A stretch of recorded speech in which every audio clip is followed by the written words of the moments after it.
Les reptiliens et la Fédération galactique.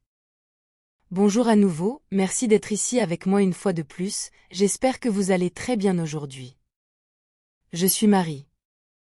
Cette information peut être vue comme de la science-fiction, ou comme le spectateur le voit le mieux, et je la poste à des fins de divertissement uniquement. Cependant, je prends mes informations très au sérieux, et pour ceux qui ont des yeux pour voir. La Fédération galactique aborde la Terre et ses problèmes en tant que planète différemment lorsqu'il s'agit des civilisations humaines et reptiliennes.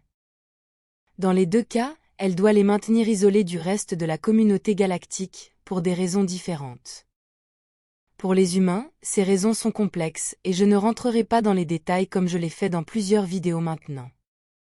Pourtant, la raison fondamentale est qu'ils doivent garder et protéger l'illusion de la matrice là-bas, en tant que réalité fausse contenue, avec un ensemble défini d'attributs qui causent des conditions de vie difficiles, supposément tout pour l'expérience d'apprentissage qu'elle donne aux âmes incarnées là-bas. Dans le cas des reptiliens, c'est différent. La Fédération galactique affirme que la raison pour laquelle ils doivent les maintenir isolés du reste de la communauté galactique, c'est en raison de leur négativité inhérente et de leur comportement rétrograde. Une des principales différences entre la façon dont les deux civilisations sont traitées et isolées, c'est la connaissance de ce qui se passe en dehors de la Terre, où la masse de la civilisation humaine est maintenue dans l'ignorance de la réalité galactique, et sur le simple fait qu'il y a plus d'humains en tant que tels, vivant et prospérant en dehors de la Terre, tandis que la civilisation reptilienne est pleinement ou du moins en grande partie consciente de cette réalité interstellaire. La Fédération galactique déclare ouvertement à la civilisation reptilienne qu'il ne leur est pas permis d'être interstellaire en raison de leur attitude agressive et de l'agressivité invasive qu'ils démontrent constamment. De plus, la Fédération galactique est pleinement consciente de l'influence forte et évidente que la civilisation reptilienne exerce sur la civilisation humaine. D'un point de vue plus élevé et plus étendu, et au sein de la Fédération galactique elle-même, l'influence destructrice et exploitative de la civilisation reptilienne sur la civilisation humaine est vue comme un moyen commode pour atteindre un but, et une partie très importante des mécanismes nécessaires pour fournir une réalité existentielle difficile, pour les âmes incarnées là-bas. Cela s'appliquerait à toutes les âmes incarnées, en tant qu'humains et en tant que reptiliens, sans parler de toutes les âmes incarnées en tant qu'animaux, qui vivent également une vie difficile sur Terre, mais c'est un autre sujet. Dans l'ensemble, en raison de tout cela, et pour des raisons différentes, la Terre doit être maintenue isolée du reste de la communauté galactique, selon la Fédération galactique. La civilisation reptilienne n'est pas seulement divisée en 7 niveaux sociaux, mais elle est également séparée par des clans et des régions avec leurs sous-seigneurs, tous comme des subdivisions politiques, mais elle est vue par la Fédération galactique comme une seule civilisation, tout comme elle le fait pour la civilisation humaine. Les pays et leurs règles et réglementations, étant sans importance pour la Fédération, car ils voient l'humanité comme une masse, avec un seul gouvernement. Contrairement à la civilisation humaine que la Fédération galactique contrôle d'en haut, la Fédération affirme qu'elle n'a aucun contrôle sur la civilisation reptilienne, ce qui ajoute à la nécessité d'imposer des barricades spatiales et une isolation globale. Certains niveaux supérieurs du gouvernement reptilien ont des communications diplomatiques avec des représentants de la Fédération galactique, en utilisant la présence à distance, et participent également aux réunions qui ont lieu dans les bases de la Fédération de l'Antarctique. Mais ce qui s'y passe, et ce dont ils parlent, n'est pas connu. Rien de tout cela n'est disponible pour le reste de la communauté galactique stationnée en orbite terrestre, car la Fédération ne partage pas ces informations avec aucun d'entre nous. Tout cela ajoute encore plus à l'obscurité des informations de la Fédération avec laquelle nous sommes en désaccord. Ce qui est connu et ce dont nous sommes informés, c'est que le blocus, qui vise à filtrer et arrêter le trafic spatial entrant et sortant de la Terre, a des résultats limités, car les reptiliens et les races régressives avec lesquelles ils s'associent ont recours à l'utilisation de portails technologiques profondément souterrains, avec lesquels ils peuvent se transférer librement vers des endroits lointains. Même lorsque ces portails sont assez faciles à détecter lorsqu'ils sont activés, car ils provoquent une forte anomalie magnétique tout autour d'eux, ils se sont avérés très difficiles à fermer, désactiver ou détruire par les opérateurs de la Fédération galactique, qui ont essayé de le faire à de nombreuses reprises. Chaque fois qu'ils désactivent ou détruisent un portail régressif profondément souterrain, d'autres se mettent en ligne, devenant ainsi un peu comme une variante du jeu Whac-A-Mole, quelque chose comme un portail Waka. Même si les résultats de telles opérations anti-portail ont été difficiles et limités, la plupart d'entre eux ont été éliminés des zones souterraines habitées par les reptiliens qui sont les plus proches de la surface. Et comme certains analystes l'ont déclaré ici, la prolifération des accélérateurs de particules, supposément construits en utilisant uniquement la technologie humaine socialement acceptée, et au niveau de développement de la civilisation actuelle, pourrait être une stratégie pour ouvrir et utiliser la technologie de transit de portail à la surface de la planète, sans que la Fédération galactique ne puisse rien y faire. Comme ils opéreraient à partir d'un niveau humain, avec des lois humaines, par des humains, et sous le déguisement ou l'excuse que les collisionneurs de hadrons ne sont utilisés que pour la recherche scientifique. Les accélérateurs de particules et leurs véritables utilisations en tant que portail sont le sujet d'une autre vidéo.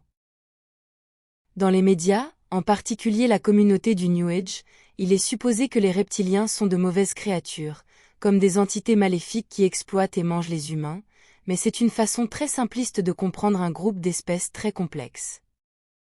Comme nous l'avons vu dans le cas des alphas draconiens, qui ne pourraient pas être plus menaçants, ce qui définit si une créature est aimante et bonne, ou cruelle et maléfique, c'est la mentalité et l'éthique qu'ils adoptent.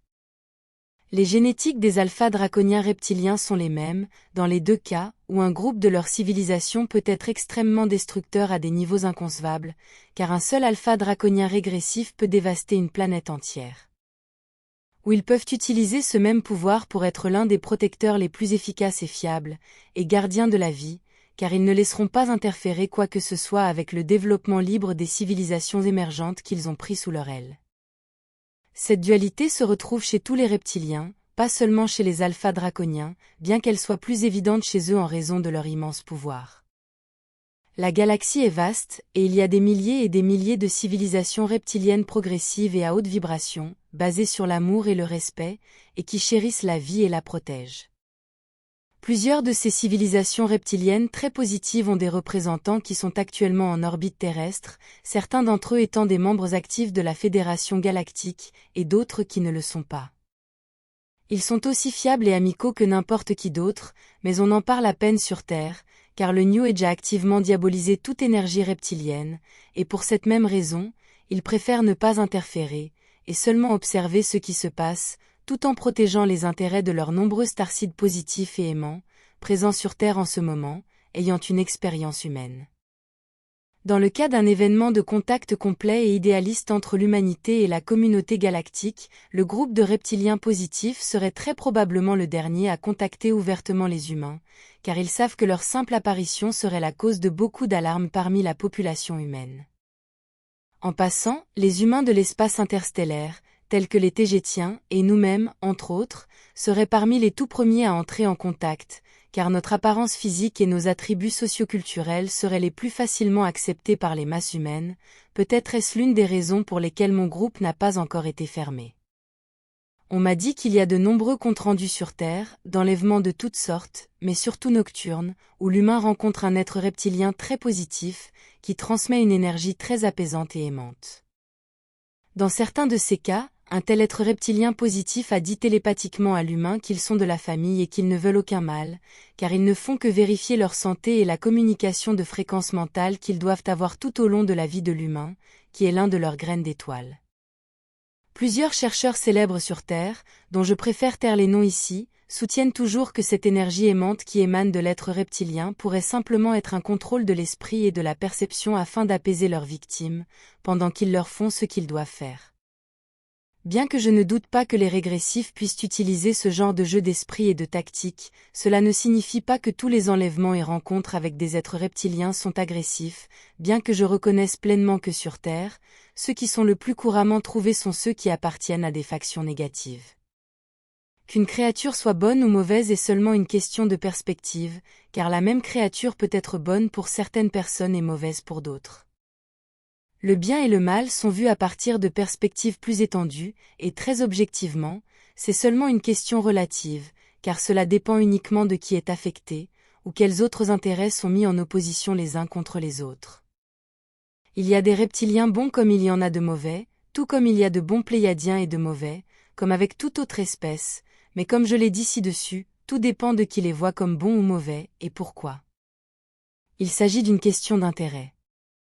J'envoie un gros câlin à tous les reptiliens positifs et aimants, et à leurs graines d'étoiles qui pourraient regarder mes vidéos, et je tiens à vous faire savoir que je suis consciente de la ségrégation injuste et de la solitude que vous pourriez vivre sur Terre et à proximité, en raison des mauvaises actions de certains membres d'origine reptilienne.